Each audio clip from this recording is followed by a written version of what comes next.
गाई। हाँ बबुआ हाय हाय हाय हाँ बबुआ हमार हरि भजन की ओर से पुरस्कार बा हृदय विशाल जी के बबुआ है। खूब खूब आशीर्वाद बा बनल रही तनी साउर कद में हो जाए एकरा बाद हम अपना संगे रखब तारा के। ओकरा बाद पद में आ जाए। ओकरा बाद कद के बाद पद में आ जाए इनका के साइड करब तोरे से दुगो लगाई ऐसा ही इनकर और दुआई खत्म में बुझाती कुछ बेरावत उरावत बारा ना देखिए कहीं गड़बड़ ना होखे ना तो हमारा बहुत दिक्कत पहुंचे ओकरा पर तनी देखो कंट्रोल अपना क्षमता मायने रखता है यार। गीत गौले है पहले तो तू दिमाग हमारा खराब कर दिला भाई लय सुना के असलोक जोन तू बोल देता रहनु भाई जोर में काम ने कामे बड़े भान भाने विश्वनाथम महाराज महलूद पढ़त रहे असलोक तो जोन बोलत रहे न हाँ हमरा बुझाइल के ब्यास ना ना कोनो बाभन के लइका आइल बा हाँ ब्राह्मण बाकी खार जब भइले हन हाँ देखो नेटुआ लगाना गो कौवन जी अरे किरानी हम पूर्व के वर से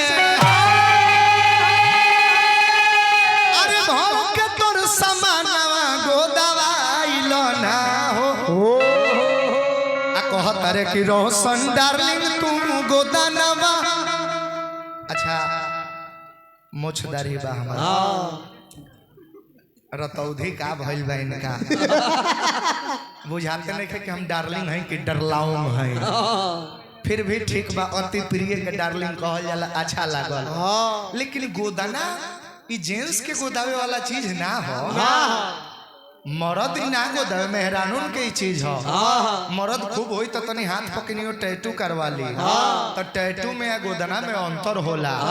तो तू गोदना गोदावे के हमरा के काहे कहत लेकिन गीत हमरा बढ़िया ना लगल जौन भाव कदले केने गइलू हो भाऊजी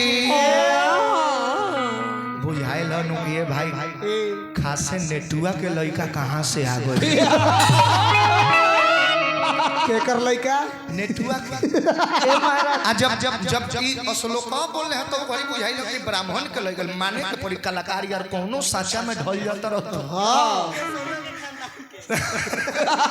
तैन करेगो हम जवाब दे दे हमनिए के भोजपुरी इंडस्ट्री के बड़ी सुंदर गायिका है शिल्पी राज सुंदर के हदी और सुंदर फसाओ तारा सतोनी के सुंदर माने चेहरा मोहरा के तो विशेष ना कहल जाए हम काथी के सुंदर लेकिन आवाज के बड़ी सुंदर जो एगो बड़ा बढ़िया मर्द मेहरारू के भाव गौले रहली कैसे रहत तनी हमरा के भाव में आवे तो हाँ तनी मौगाई अब भाव में लेके कहता भाव में नहीं कह हां तो बड़ा सर भाव में कोनो चीज हो सकता। अच्छा जाए दिन मर्दे न मौगा के रोल कर सके मौगा से कहल जा मर्द के रोल कर द सूट बूट पहना देबो ओकर रहन सहन थोड़े बदल देबो ना चली त चिन्हवा दिया है तो हमारा कोनो करे में दिक्कत नहीं है ए आए हाय खतरा करूंगी नाती के बेटा ट्रांसफार्मर हो खतरा करे चलल एगो 110 बॉल दी बार देबो एक बिता के मरकरी जरइबो ए ए ए आए हाय अरे गोर लगता नहीं ये मौसी हाँ बेटा खुश रहा देखो तार मौसो लोग कतना दांत फाड़ फाड़ के हंस हंस मौगी कहतिया कि ये राजा काला साड़ी लई हो ए बोलो मुआ का कहता रू ए पिया काला साड़ी लई हो हमर में छिप जाए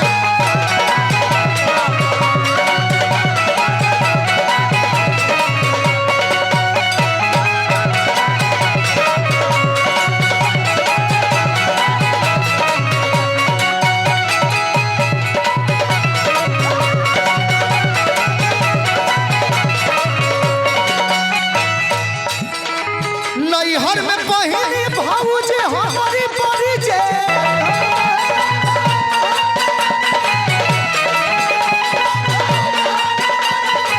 नैहर में बहिनी भाऊजी हमारी ससुरा में हरे सारी ससुरा में पहिरी गोतिनिया जरिया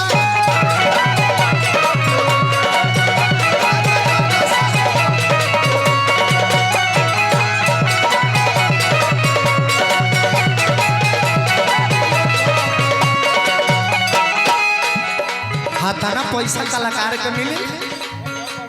दिलवे जीत ले तनी लोग रोवा लोग महाराज जाए भगवान बनौले राखस जौना तिजोरी से रुपया निकाल के देता नहीं ओमे कहियो कमी मत हो भंडार भरले राखस भगवान लय हई लइका जाके